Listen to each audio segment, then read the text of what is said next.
Nous pensions que les humains étaient faibles. C'est ce que disent toujours les espèces qui disparaissent en premier.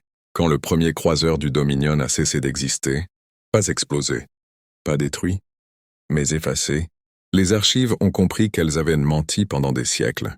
Je m'appelle Cariel, archiviste stratégique. Mon travail est simple, observer, classer, prévenir. Et ce jour-là, j'ai échoué. Le signal d'alerte est arrivé comme des milliers d'autres. Un cargo humain isolé. Non, Midnight Runner. Zone neutre. Chargement. Sol, graines, matières organiques. Rien d'important. Rien de dangereux. Le commandant Tarkos n'a même pas levé les yeux. Des fermiers de l'espace? A-t-il ricané? Une espèce molle, née sur un monde clément. On les capture. On apprend. On avance. Les archives disaient pourtant autre chose. Un avertissement ancien, mal classé, presque effacé. Ne jamais provoquer l'humanité. Mais personne ne lit les avertissements quand la confiance devient arrogance. 3 croiseurs ont encerclé le cargo. Armes chargées. Transmission brute, sans diplomatie. La réponse humaine est arrivée après 5 secondes. Pas de panique. Pas de supplication. Une voix calme. Fatiguée même. Vous avez fait une erreur. Tarkos sourit. Nous dominons des espèces, respirant le plasma. Vos coques sont primitives. Vos armes chimiques. Vous n'avez aucune chance. La réponse humaine fut un rire. Un rire sincère, puis le cargo a envoyé un signal. Court, silencieux. Nos capteurs l'ont presque ignoré. Et l'espace s'est ouvert. Pas lentement, pas avec préparation, mais violemment. 7 fractures de glissement sont apparues autour de notre flotte, en 14 secondes. Ce qui en est sorti n'était pas une armée. C'était pire. Des cargos civils, des transports modifiés, des vaisseaux sans insigne militaire. Mais ils bougeaient comme un seul organisme. Le premier tir humain n'a pas frappé nos boucliers. Il a plié la gravité autour d'eux. Nos systèmes se sont retournés contre nous. Un autre vaisseau a libéré des capsules vibratoires. Le métal de nos croiseurs a commencé à chanter, puis à se désagréger. Ils ne criaient pas. Ils ne se coordonnaient pas par ordre. Ils se protégeaient. Tu es touché? Tiens bon. Je me mets entre toi et eux. Un civil, protégeant un autre civil, face à des croiseurs de guerre. Et la voix humaine est revenue toujours calme. On ne voulait pas montrer ça, mais vous avez touché au nôtre. À cet instant, j'ai compris la vérité. Les humains ne sont pas faibles. Ils sont patients. Ils ne sont pas désorganisés. Ils sont solidaires. Et quand une espèce entière agit comme une meute, ce n'est pas une guerre qui commence. C'est un avertissement. Le silence après l'attaque fut plus terrifiant que le combat lui-même. Dans la salle d'archives, personne ne parlait. Les projections flottaient encore. Trajectoires humaines. Champ gravitationnel impossible. Croiseurs du Dominion réduits à des débris froids. 3 croiseurs, neutralisés en moins de 4 minutes. Ce n'était pas une défaite militaire. C'était une leçon. Le commandant Tarkos hurlait dans la salle tactique. Analysez. Trouvez leur centre de commandement. Aucune flotte ne combat sans hiérarchie. Mais il n'y en avait pas. Je l'ai vu avant les autres. Les schémas humains ne formaient pas une pyramide. Ils formaient une toile. Chaque vaisseau agissait seul, mais jamais pour lui-même. Quand l'un était ciblé, 2 autres changèrent de trajectoire. Quand un moteur faiblissait, un allié se plaçait devant lui. Pas d'ordre, pas de délai, de la confiance pure. Le Conseil du Dominion fut convoqué en urgence. Des êtres que je n'avais vus que dans les archives anciennes. Des voix habituées à être obéies sans discussion. Ce sont des civils armés, déclara l'un d'eux. Ils ont utilisé une arme cachée. Une fois révélée, elle perdra son effet. Je pris la parole sans y être autorisé. Erreur grave, mais nécessaire. Ce n'est pas une arme unique, dis-je. C'est une méthode. Ils ne se battent pas pour gagner. Ils se battent pour que personne ne tombe. Un murmure parcourut la salle. Un autre archiviste projeta un extrait audio intercepté. Je te couvre. Recule, je prends le choc. Pas des mots de soldats, des mots de proche. Alors arriva le second choc. Un signal humain, ouvert, non codé, adressé directement au Dominion. La même voix que lors de l'attaque. Calme, presque amical. Vous êtes encore en vie? Donc on peut parler. Le Conseil tenta d'imposer ses conditions. Menaces, ultimatums. La voix humaine les interrompit avec une seule question. Est-ce que vous sauveriez vos propres civils de cette façon? Personne ne répondit. Voilà la différence, conclut la voix. Vous protégez des structures, nous protégeons des personnes. La transmission s'interrompit. Dans la salle, quelque chose venait de se briser. Pas un système, une certitude. Puis les capteurs de frontières s'illuminèrent. Des centaines, puis des milliers de signatures humaines. Pas en formation d'attaque, pas en ligne de front. Une présence. Ils ne venaient pas envahir. Ils venaient rester. Et pour la première fois de ma carrière d'archiviste, j'ai inscrit une note personnelle dans le registre officiel. Si l'humanité décide d'être votre voisin, la question n'est pas comment l'arrêter. La question est ce que vous êtes prêt à devenir. Et au fond de moi, une peur nouvelle est née. Parce que les monstres ne criaient pas. Ils attendaient. Le premier à céder ne fut ni un soldat, ni un politicien. Ce fut un pilote. Incident de frontière, secteur Sud 9. Un éclaireur du Dominion sorti du glissement avec une surcharge critique. Réacteur instable. Navigation perdue.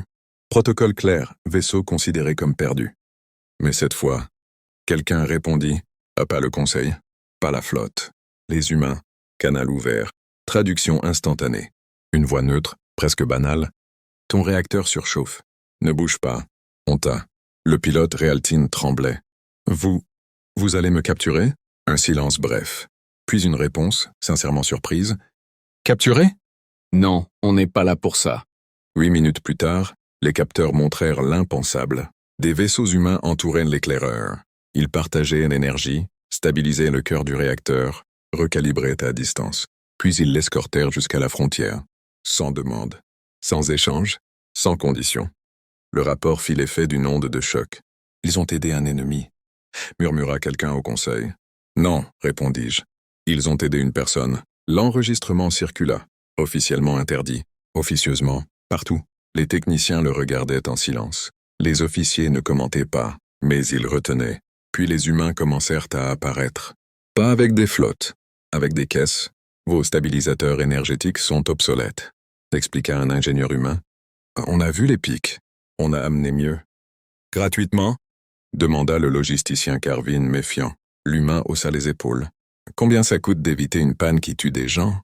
Ils aidèrent, ils expliquèrent, ils dessinèrent des schémas sur le sol métallique. Et quelque chose changea. Les gardes baissèrent leurs armes. Les techniciens posèrent des questions. Pas à un ennemi, à un collègue. Le conseil tenta de fermer l'accès. Trop tard. Car maintenant, ce n'étaient plus seulement les humains qui venaient à nous. Nos gens allaient à eux, en secret d'abord, puis ouvertement. Un rapport de sécurité résumait tout. Ils n'ont pas notre discipline, mais ils accomplissent chaque tâche parce qu'ils refusent de laisser tomber celui à côté d'eux. Un autre ajoutait, ils se disputent souvent, mais quand tout s'effondre, ils agissent comme si protéger l'autre était instinctif. Ces rapports furent copiés, supprimés, puis recopiés. Et un jour, une phrase impossible fut prononcée en séance fermée. Et s'ils n'étaient pas nos ennemis? Personne ne cria, personne ne protesta, parce que personne n'y croyait plus vraiment. Le Dominion ne changeait pas par décret. Il changeait par contact. Et quand une structure fondée sur la peur commence à douter, elle ne s'effondre pas d'un coup. Elle craque, lentement, irréversiblement. À la fin du cycle, j'ai noté une dernière chose dans les archives. Les humains ne prennent pas des systèmes. Ils prennent des places vides. Et s'y tiennent. Et je compris alors la vérité la plus terrifiante. Ils ne voulaient pas conquérir le Dominion. Ils voulaient qu'ils choisissent. Le conseil paniquait, pas parce que les humains attaquaient, mais parce qu'ils ne le faisaient pas. Les structures du Dominion reposaient sur une seule chose, la peur contrôlée. Et la peur disparaissait. Réunion d'urgence. Salle noire. Voix basse. Un ancien proposa enfin ce que tous pensaient. Il faut provoquer un incident. Petit, localisé. Assez pour rappeler qui commande. Personne n'a dit non. Le plan était simple. Un poste frontalier isolé. Un échange tendu. Une tir accidentel. Rien de suffisant pour déclencher une guerre. Juste assez pour réveiller la méfiance. Je compris alors. Le Conseil ne voulait pas vaincre les humains. Il voulait récupérer le contrôle de nous-mêmes. Les ordres partirent. Propres, froids, légaux. Et pour la première fois, ils commencèrent à se perdre. Une escadrille demanda confirmation. Une autre signala une instabilité technique. Une troisième modifia sa trajectoire par sécurité. Ce n'était pas une mutinerie. C'était pire. C'était un choix. Puis le signal humain arriva. Canal ouvert, non crypté, audible par tous. Nous voyons vos vaisseaux. Pause. Nous ne tirerons pas les premiers. Et nous ne tirerons pas sur ceux qui ne veulent pas tirer sur nous. Aucune menace. Aucune condition. Dans les centres de commandement, le silence fut total. Parce que ce message ne s'adressait pas aux flottes. Il s'adressait aux individus. Le Conseil tenta de reprendre la main. Ordre plus strict. Mode plus dur. Mais ça ne fonctionnait plus. Sur une station frontière, un jeune navigateur fit l'impensable. Il ouvrit un canal interne et dit « Je n'exécuterai pas un ordre qui va contre la sauvegarde des vies. » Il attendit l'arrestation. Elle ne vint pas. Une autre voix répondit. Puis une autre. Puis des dizaines. Ce n'était pas une révolte. C'était une érosion. À la fin du cycle, l'opération fut officiellement annulée. Motif, complications techniques. La vérité, il n'y avait plus personne prêt à appuyer. J'archivais le dernier message humain de la journée. Voix calme, presque bienveillante. On dirait que vous commencez à vous entendre vous-même. C'est un bon début. Ce jour-là, le Dominion ne perdit aucun vaisseau, aucune bataille, aucune guerre. Il perdit quelque chose de bien plus dangereux. L'illusion que l'obéissance était automatique. Et je compris alors, les humains n'étaient pas des monstres parce qu'ils étaient forts. Ils étaient des monstres parce qu'ils rendaient les autres libres de choisir. Le Dominion aimait se croire rationnel. Chaque décision devait être froide, mesurée, optimisée. C'est pour ça que l'arrivée des humains était si dérangeante. Ils ne forçaient rien. Ils ne réclamaient rien. Ils n'exigeaient aucun statut. Ils étaient simplement là. Quand un relais énergétique s'effondrait, ils arrivaient avant les équipes officielles. Quand une station manquait de filtre, ils en apportaient. Quand un système tombait en panne, ils demandaient « Montrez-nous où ça fait mal ». Les premières semaines, le conseil parla de hasard, de coïncidence. Puis les chiffres arrivèrent. Temps de réparation réduit de 38%. Accidents techniques en baisse constante. Rotation du personnel. Stabilisé. Un analyste osa poser la question interdite. Et si leur méthode était plus efficace que la nôtre? Il fut déplacé le lendemain. Mais le doute avait déjà germé. Dans les couloirs, on murmurait. Dans les ateliers, on comparait. Dans les dortoirs, on se souvenait. Les humains ne donnaient pas d'ordre. Ils demandaient « Tu tiens le coup ?» Et bizarrement, les gens tenaient, puis survint l'incident du Dock Sigma 9, un vieux complexe minier, instable depuis des cycles, classé non prioritaire. Un effondrement partiel piégea 32 travailleurs. Nos protocoles estimaient les pertes acceptables. Le conseil déclara « Intervention reportée, risque trop élevé ». Les humains étaient déjà en route. Pas une flotte. 4 cargos civils, des coques usées, des moteurs modifiés à la main. Ils entrèrent dans la zone instable sans demander l'autorisation. Les capteurs montraient l'impossible. Ils se relayaient. Un vaisseau stabilisait. Un autre évacuait. Un troisième servait de bouclier improvisé. Quand l'un d'eux perdit un générateur, un autre coupa le sien pour le partager. 32 survivants. 0 perte humaine. Le conseil tenta de minimiser. Action non autorisée. Risque inutile. Indiscipline dangereuse. Mais dans les stations, on ne parlait que d'une chose. Ils sont revenus chercher tout le monde. Un technicien du Dominion déclara « Chez nous, on sauve ce qui est rentable. Eux, ils sauvent ce qui respire. » Ce jour-là, les rapports changèrent de ton. Ce n'était plus. Que font-ils? Mais, pourquoi ça marche? Je compris alors la vérité. Les humains n'étaient pas dangereux parce qu'ils étaient forts, ni parce qu'ils étaient nombreux. Ils étaient dangereux parce qu'ils rendaient visibles toutes nos excuses. Chaque fois qu'ils aidaient sans ordre, ils prouvaient que nous avions choisi de ne pas le faire. Chaque vie sauvée était un miroir, et le Dominion détestait les miroirs, car un système bâti sur l'obéissance ne supporte pas longtemps, ce qui prouve qu'on peut faire le bien sans permission. Le conseil réagit enfin. Pas avec des armes, pas avec des flottes, avec des mots. Une directive officielle fut diffusée dans tout le Dominion. Toute interaction humaine non autorisée est désormais considérée comme une violation de sécurité. Toute coopération sera sanctionnée. Sur le papier, c'était propre, logique. Froid, dans la réalité, c'était trop tard. Les humains ne protestèrent pas. Ils ne répondirent pas. Ils continuèrent. Mais différemment. Ils cessèrent d'entrer dans nos stations. Ils cessèrent d'offrir de l'aide directe. À la place, ils laissèrent quelque chose de bien plus dangereux. Des plans, des guides, des systèmes ouverts. Si jamais vous avez besoin, disait-il simplement. Les techniciens du Dominion commencèrent à comprendre. Les schémas humains étaient simples, modulaires, pensés pour être réparés sous pression, pas optimisés pour l'autorité, optimisés pour la survie.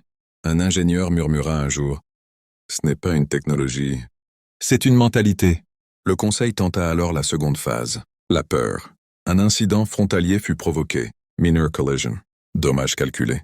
Les médias officiels parlèrent immédiatement de provocation humaine, risque d'escalade, menace potentielle. Mais les images ne soutenaient pas le récit. Les humains avaient ralenti, écarté leurs vaisseaux, protégé les nôtres de la dérive. Puis ils avaient envoyé un message, ouvert, non crypté. On peut en parler. On préfère ça. Dans les centres de commandement, le silence fut total, car aucun protocole ne préparait à ça. Un ennemi devait menacer, ou attaquer, ou exiger. Les humains faisaient autre chose. Il refusait de jouer le rôle, et ça fissurait tout. Les officiers commencèrent à hésiter. Les ordres furent relus, puis retardés. Pas par rébellion, par conscience.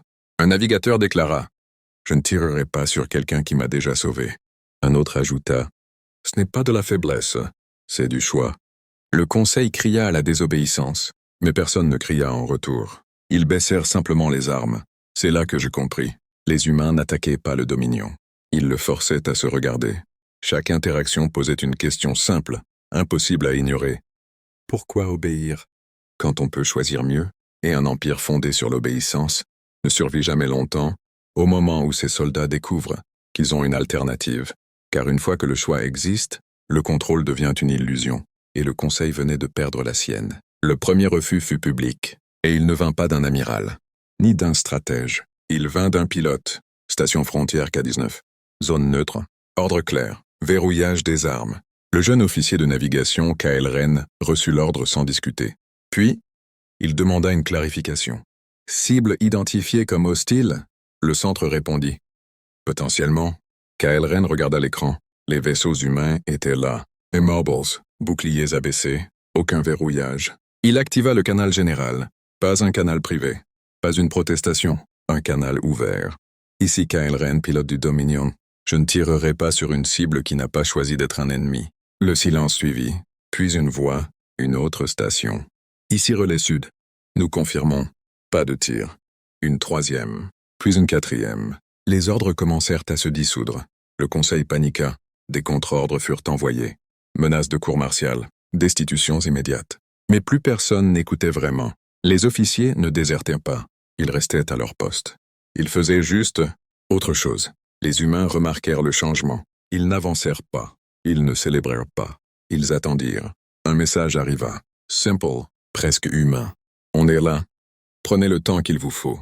Dans les archives, j'ai noté l'instant exact où tout bascula. Ce ne fut pas un tir, ni une explosion. Ce fut un mot. Confiance. Pas imposé. Offerte.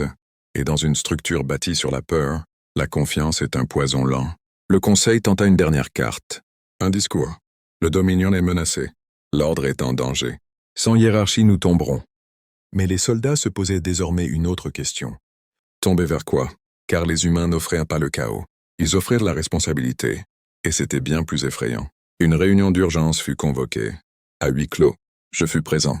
Les projections montraient la réalité brute. Des lignes de coopération spontanée, des échanges techniques non autorisés, des sauvetages mutuels. Un conseiller murmura. Ce n'est pas une invasion, c'est une contagion. Zéal répondit calmement. Non, une contagion affaiblie. Ça renforce. Un autre cria. Alors on a déjà perdu. Zéal secoua lentement la tête. Non, on a simplement cessé de contrôler. Et dans le silence qui suivit, personne n'osa le contredire. Car au fond, tous le savaient. Le Dominion n'était plus brisé. Il était en train de choisir. Et c'était irréversible. Le dernier ordre du Conseil ne fut jamais exécuté. Il était prêt. Signé. Validé. Une provocation mineure. Un tir accidentel.